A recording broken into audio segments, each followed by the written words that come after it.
British organisation Campaign Against Arms Trade, CAAT for short, has been attracting attention time and time again with its spectacular actions. Its members are on the spot when arms dealers plan to meet in the UK and use creative campaigning to raise public awareness.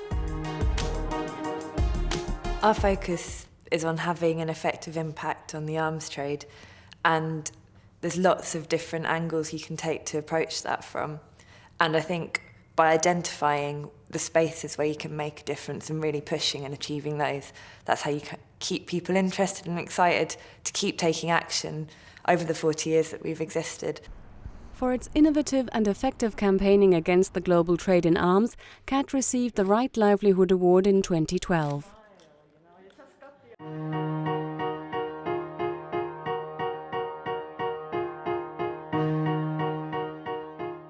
It is a great honour to accept the Right Livelihood Award on behalf of Campaign Against Arms Trade.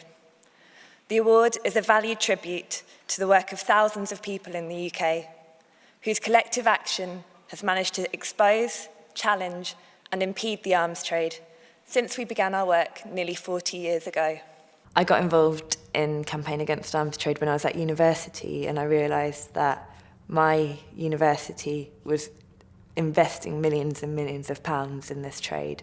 And it was another thing that brought it right to your doorstep. It seems really distant when you see conflict on television, but when you realise that actually even an academic institution could be playing such a role in it's continuing that cycle was really shocking to me, and it mobilised a lot of students to try and change that. And we've had quite a lot of success at different universities around the UK in getting them to pull their investments out of the arms trade.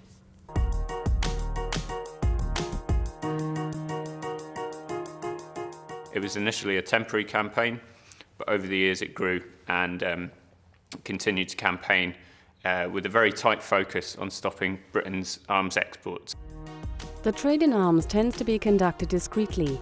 The people at CAAT evaluate unwieldy publications and make the otherwise difficult to access information available, an important step in making the arms trade open to public scrutiny. We've produced a new online application which allows people to immediately see clearly what was sold from Britain to where and when. In the past, that was difficult information for journalists and decision makers to find, but our new application makes that much quicker and more transparent.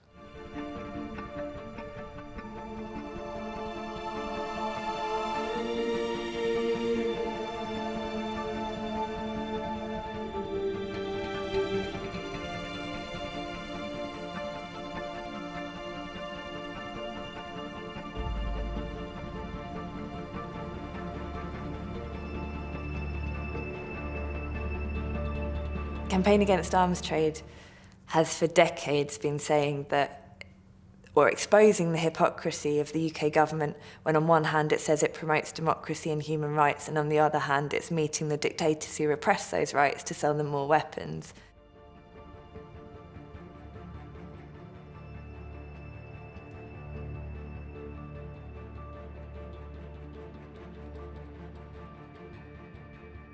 The UK sold weapons to Argentina weeks before the Falklands War.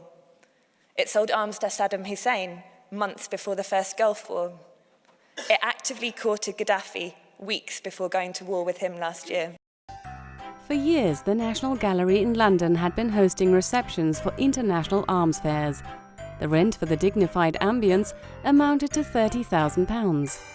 With creativity and humour, CAAT demanded the disarming of the gallery. Finally, the museum gave in. Its premises will no longer be rented to arms dealers. Anne-Marie O'Reilly and Henry McLaughlin accepted the Right Livelihood Award on behalf of thousands of activists in the UK. Campaign Against Arms Trade is an inspiring example of how one can make a difference working for peace in a creative and non-violent way. You can either promote weapons or you can promote human rights. You can't do both.